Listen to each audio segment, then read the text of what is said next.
Hi Alicia, my name's Craig Isherwood. I'm the leader of the Citizens Electoral Council in Australia. We're a federally registered political party, and actually we're LaRouche's collaborators on the Australian continent and have been so now for over 20 years. I mean, we were founded, my wife and I and others founded our party back in 1988, so we're 25 years this year. And for the last 20 years, 21 years, we've been specifically following the ideas of Lynn and LaRouche, because back in 1991 I had the opportunity of travelling to the US, speaking with the LaRouche movement and discovering Lynn's discoveries, particularly around the idea of the science of Christian economy, the book that he'd written in prison. And so I took those ideas back to the Australian continent, and we've founded our organisation on the principles that man is created in the image of God, Imago Viva Dei, and that because of those principles we can actually have a commitment to science and technology, because as you sponsor, as you develop the creative capacities of individual human beings, you can transform the face of the globe and even, of course, space, as Lynn has been and the organisation has been talking about in the last recent periods. Right. Now, in counterpoint to that conception, we have one problem, which is what Mr. LaRouche refers to as the British Empire. Well, that's a major problem. Yes, and this is what I want to ask you, is many Americans and Europeans scoff at the idea that there is still a British Empire. They'll admit that there has been one in the past, but those days are over. We don't have an empire anymore. Let me ask, from your vantage point, what would you say to them?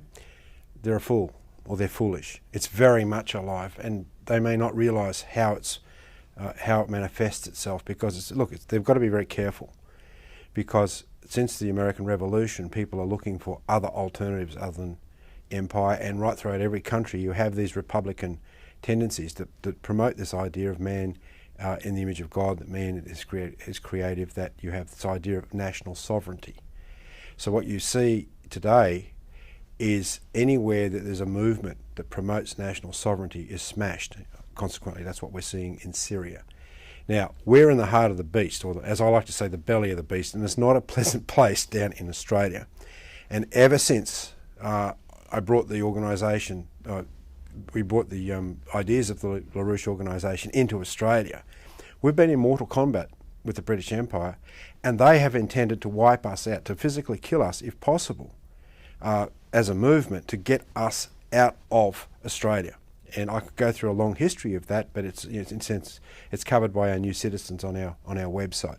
But look, there's three main ways that people have to look at the British Empire, and it's more of this question of how do they think.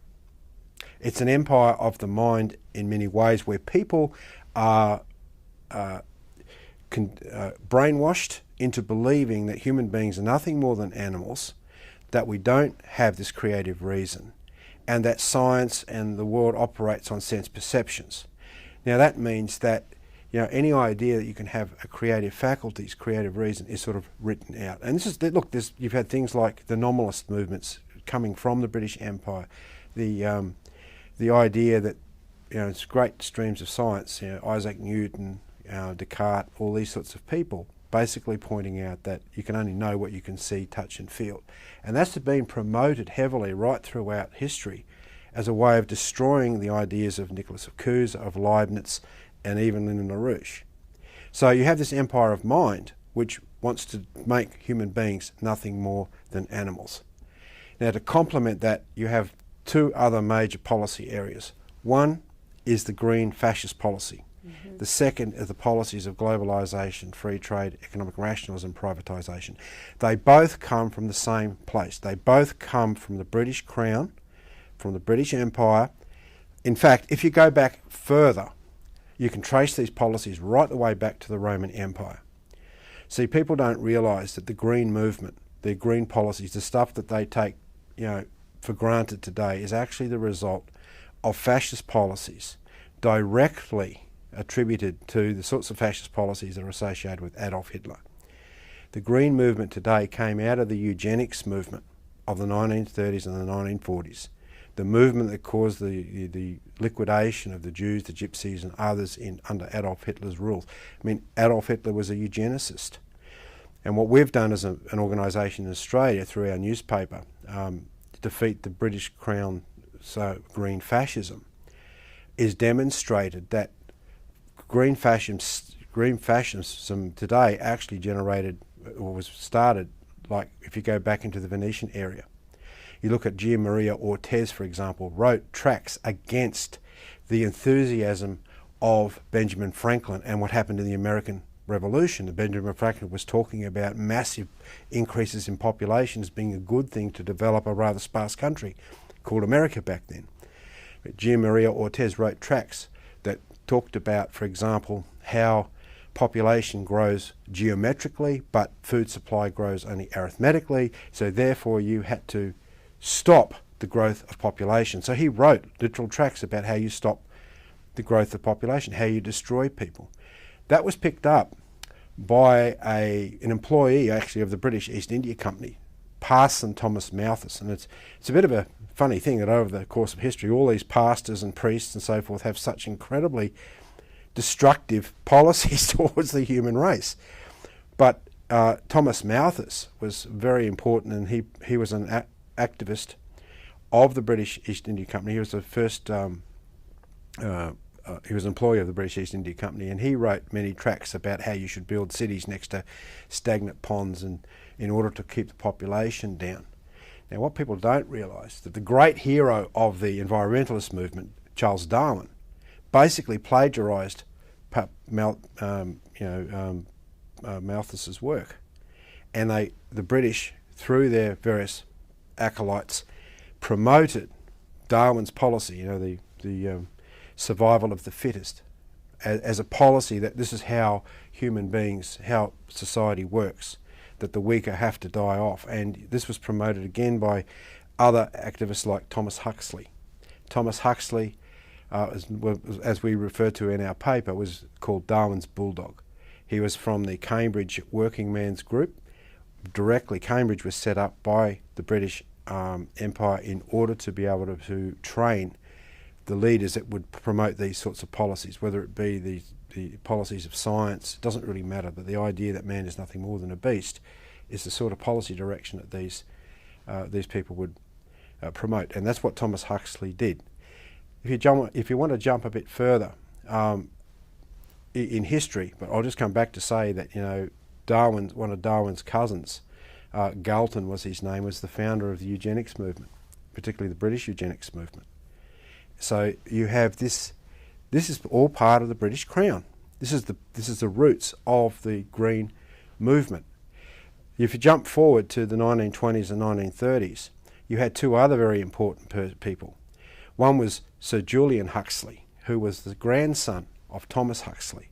Julian Huxley and another man by the name of Max Nicholson. Max Nicholson was the secretary to the Privy Council, the Privy Council being the highest body that the Queen directly talks to. I mean, it got its name because these people were allowed to literally go into the privy while the Queen or King was sitting on the commode, right? I mean, it's a pretty wacky way of looking at things, but this is exactly what the Privy Council, this is how it started. So Max Nicholson, one of the highest representatives of the Crown, is now establishing things like the movement. In 1946, he established the International Union for the Conservation of Nature, and this was part of what was called the British Conservancy. So these are the highest operatives of the British Empire. And then if you move forward to just a few more years to 1961, you had the founding of the World Wildlife Fund by Sir Julian Huxley, Prince Philip himself personally, Max Nicholson behind the scenes, and Prince Bernhard of the Netherlands, who was actually a Nazi. These people founded the World Wildlife Fund as direct, not descendants is not the right word, but direct operatives of the eugenics movement. So the intention is population reduction. So when Mr. Larouche and others, but Mr. Larouche in particular, are saying that the intention of the British Crown is to reduce the world's population down to 1 billion, this is not some,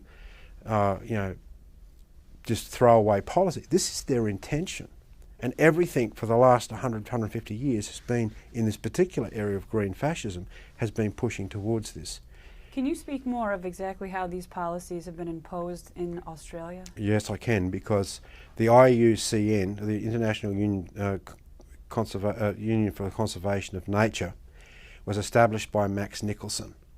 Now, the IUCN was specifically designed as a policy to stop population growth and also lock up the resources of countries. It's actually called the International Union for the Conservation of Nature and Resources, but they dropped the resources bit off because it was really, really contentious. Mm-hmm.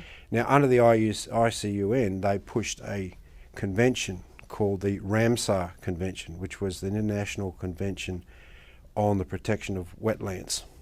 All right. Now, this is important for Australia, because under Australian state laws, you can't there's no environmental laws apart from what the states pass.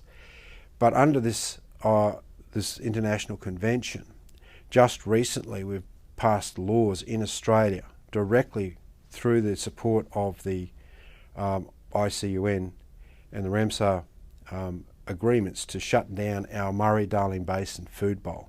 Now, this is an area that encompasses 4 states in Australia. It's the Queensland, New South Wales, Victoria and South Australia.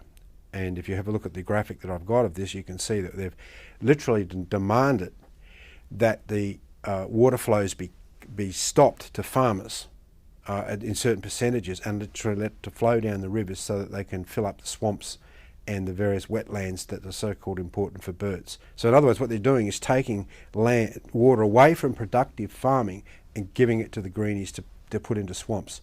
And these swamps then, of course, breed up all sorts of mozzies and nasties and so forth. But the intention, again, is to reduce the capacity to produce food. What people don't really understand about Australia is that we have been a test case for the green movement. Yep. That in 1963, Prince Philip himself, personally, as the founder of the WWF and, of course, the Royal Consort, came to Australia, and in that year, 1963, established what became called the Australian Conservation Foundation. They didn't want to call it the WWF down there because that was sort of associated with fundraising for protection of species in Africa, which was a complete joke as well. We've done a lot of work on this, Alicia, over both the LaRouche organisation here. Al Douglas has done a particular amount of work on the history of the green movement, and it's in EIR publications going back to 1994. It's called The Coming Fall of the House of Windsor. Now, we picked up that report in 1994 and put it on the front page of our New Citizen and went out mass organising on it, which really caused a big shock front in Australia because we were attacking the Queen. You just don't do that. Well, we did. And we also showed how Prince Philip and these green groups were promoting Indigenous movements. And in Australia, that means the land rights movement. And if you have a look at the map of Australia that I've bought, you can see through the colours that just about the entirety of our continent now is locked up in national parks, in native title claims, or it's about to be locked up in some form of way to stop actual development. Now, Prince Philip, just to go back a little bit, Prince Philip in 1963 came down to Australia to found the World Wildlife Fund in Australia, and he founded the Australian Conservation Foundation. This operation was actually run out of the Governor-General's office personally. Murray Tyrrell was the name of the secretary to the governor who actually provided or wrote the letters. He provided the conduit to which Prince Philip could have an audience of leaders of industry, high officials of government and so forth. So Prince Philip personally founded the organisation in 1963. The first president of the ACF was a High Court judge by the name of Garfield Barwick. So, I mean, these people are privy councillors. They're directly tied to the Crown personally. Now, there was a bit of a scandal after a while about Sir Garfield Barwick being a High Court judge and also being the president of the ACF. So what happened in 1971 is Prince Philip himself became the president of the Australian Conservation Foundation in Australia, and he ran that from 1971 to 1976. And under his watch in 1972 he started in Tasmania the first green political party in the world, called I think it was the United Australia Party at that point. But it was a green party started by the activism of Prince Philip personally. And so he has had, anyone to say that the Crown has nothing to do with green fascism has no idea of history whatsoever. And in our publication, we go through in detail from primary research.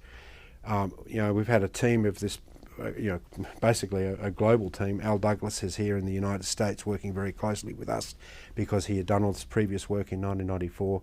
We had research teams going through the universities, libraries in our country, the state libraries, digging up original correspondence between the people associated with Prince Philip and this, and the Australian Conservation Foundation. So we've got them. This is where, in our country, the catalyst has come to literally shut down our farming and those sorts of things. So it's becoming increasingly clear through a lot of the work this organization has done, what you have done in Australia, that the global financial system and this global green movement really are working to the same effect. They're different means to the same effect. Now, we have a certain crisis, which we look as an opportunity, that global financial system is now coming down. Ironically, it's not very sustainable, environmentally or otherwise, and we have a chance to seize this thing, reorganize it, and rebuild many parts of the world.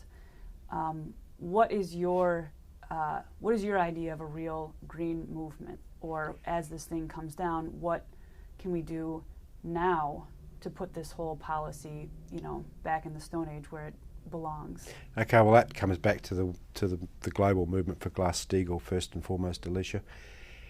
What you're talking about with these policies of monetarism and so forth is basically the flip side of the same coin, the same British Crown coin.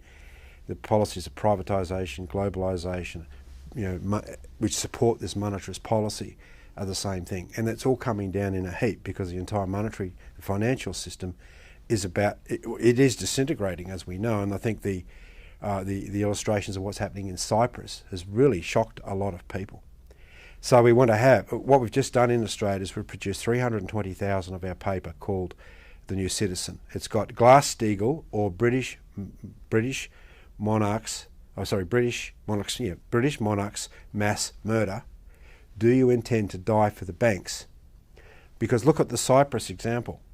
They're literally taking the money out from ordinary folk. And, €100,000 is not very much when you've retired. Anything over that, they're going to take up to 46% more than that off people. And look, the intention, I think, as Mr. LaRouche has said, is that the system is so bankrupt, it's finished. They can't do anything with it. There is an intention to literally cancel the current monetary system, create a new one, a smaller one, where you and I and everyone else will just miss out and will just simply starve to death. So what we've done is put a huge number of these papers, and the three policy issues are Glass-Steagall for Australia. Now, our Australian banks are bankrupt, although of course they never say they're bankrupt because that would create major problems. But we have 4 major banks in Australia that have 80% of the banking transactions. Now, we've had a lot more banks, but we've had this conglomeration effect over the last 5 years since the global financial crisis. Sounds familiar. Sounds familiar, exactly the same thing as in the US. Big problem we've got in Australia, though, is that 50% of the loans of these banks are into the housing sector, and we have a mortgage bubble that was worse. It's worse today than what the US had. Again, the price of real estate is so overly inflated. Just a 6% correction in the price of homes would mean that the assets of the banks would be wiped out. The other thing is that with our small population of 23 million people, we have $20 trillion. The banking system has $20 trillion of derivatives in it. And for those who've been looking at our material on our website and the LPAC website, know that derivatives were created to cover the losses of the banking system. Mm-hmm. So we're highly exposed in that area. And the other part of our banking system is that we have about $1.2 trillion of foreign debt in our country. About $800 billion of that is involved in the financial sector, and something like 500 billion of that is less than 180 days. 350 billion thereabouts is less than 90 days. So we have this giant washing machine of turnover of loans, and combine that with the Australian dollar, which is like becoming a carry trade now. It's higher than the US dollar most times these days. So you have to have a situation in Australia where the banks literally have to be turning these loans over all the time. Now, in 2008, when the global financial crisis hit and the entire credit system froze globally, it wasn't until our government stepped in and guaranteed the banks loans, lent them the government's AAA credit rating, that the banks were able to continue. Otherwise, our banks would have collapsed. That's how precarious it is. So we need a Glass-Steagall to maintain a commercial banking system for the normal trade that you have within an economy, and basically write off the rest of the speculative activity. And that's what we need to do in Australia. The second policy that we're campaigning for is for a national bank. And Australia has a tremendous history of national banking. In fact, in the 1860s, 1870s, you had a guy come out from America. He said he was a Canadian American, but I think it was a bit of a trick because he wanted to come into a British Commonwealth country. He's actually an American. And his name is King O'Malley, a real character. He went to Tasmania, got himself elected to the federal parliament, and then basically wrote the legislation to have a national bank in Australia on the model of the first national bank of the United States. And he got up into Parliament and he says, I am the Alexander Hamilton of Australia. So there was no accident. Now this bank, through various manoeuvres, finally came into being in 1911, and it functioned like a national bank. It raised $252 million for the First World War to fund our war effort. It paid for the uniforms of the soldiers. It bought the Adelaide Steamship Company, so we had a merchant marine fleet that could, because we're an island country, we had to maintain our contacts with around the world. So we had that. It built our Trans-Australian Railroad from Western Australia, from Perth in Western Australia to Adelaide. And King O'Malley was responsible for actually bringing some of the major machinery to build that railroad. So what we did with our national bank, the Commonwealth Bank at that point, was exactly what a national bank should do. So we have had this history in our country. During Second World War, the Commonwealth Bank played a very crucial role in keeping the other banks honest, because we had a Prime Minister by the name of John Curtin that collaborated very closely with General MacArthur to save our country at that point. So that's a very rich history that we want to do that again, and we've written a legislation. It's called the Commonwealth National Credit Bank. We actually wrote it in 1994. I wrote it after visiting Mr. LaRouche actually in prison in 1993, because when I refounded our movement in 1991, Mr. LaRouche was actually in prison at the, you could say, as a guest, I don't think so, of President Bush, number one. And so I had an opportunity in 1993 to meet Mr. LaRouche in prison at the Rochester Medical Facility at that point. And we had a great discussion about, Australia and Australia's role in the Commonwealth. And something that's really stuck with me since that period, and it's been a very important guiding post, is what LaRouche said about this issue of national sovereignty. Because he said, Craig, you've got a problem with a national bank in Australia in that the people don't understand the difference between being autonomous, i.e. having a queen on the top of you, and being sovereign. And until you can actually understand what sovereignty is, you're always going to have this succubus sucking the lifeblood out of you, as the British Empire sucks the lifeblood out of every living country on the face of the globe today. So, and that's the second policy that we have. The third is literally to have an Australian NWAPA program, and we do have that. In 2002, we actually pulled together 18 great water projects that we could build within Australia. People may be familiar with what we call the giant coat hanger that hangs over the Sydney Harbour Bridge. Well, that was built by an engineer by the name of Dr. J.J.C. Bradfield. And what people don't know is he also designed great water projects like the Bradfield scheme in the far north of Queensland to harness the water that literally flows out to the ocean and bring that down the centre of Australia and actually green the inside of Australia. And there's also other schemes like the Current River Diversion System. There's and it's just two examples. The Ord River scheme has been built, but there's also, that's in the far north of Western Australia, that's going to stage 2 and stage 3 now. It's the only real major water project that we've had, apart from our Snowy Mountain scheme, which was built just after the war into the 1970s.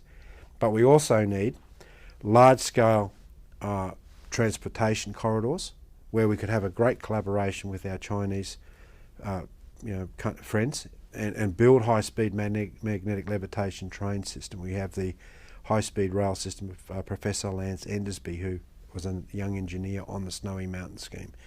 We need a space program to participate in the SDE, the Strategic Defence of Earth proposal. I mean, here we have we've got rather a big target down there for these sorts of things, so we need to have a space program.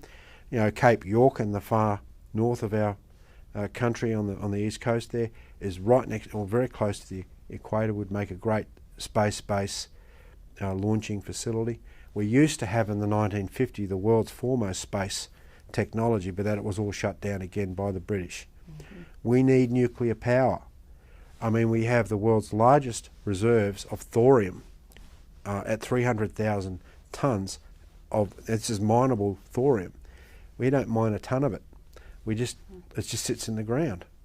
And here you have a huge country that needs decentralised power, which is modular high temperature gas cooled reactors are similar, pebble bed reactors, molten sodium reactors, all these reactors that I've just seen at the European conference as part of the panel there, will be ideal for Australia.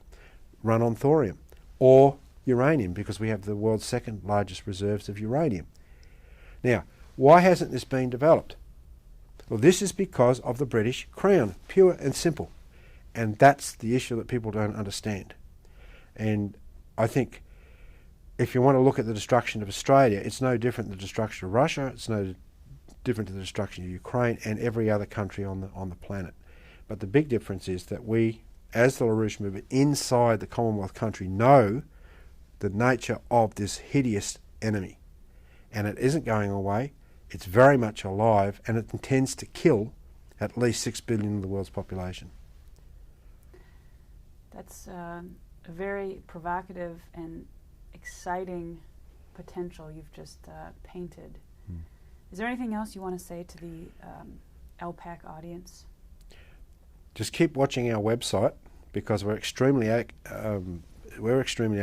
on the Australian continent. If you watch our website, you'll see what we're doing. You'll see the publications are all posted there. And if you go back through the New Citizen archive that we have on there, you'll get a really first-hand understanding of what the British Empire is all about. Great. Thank you very much, Craig. Oh, you're most welcome. I'd love to do it again.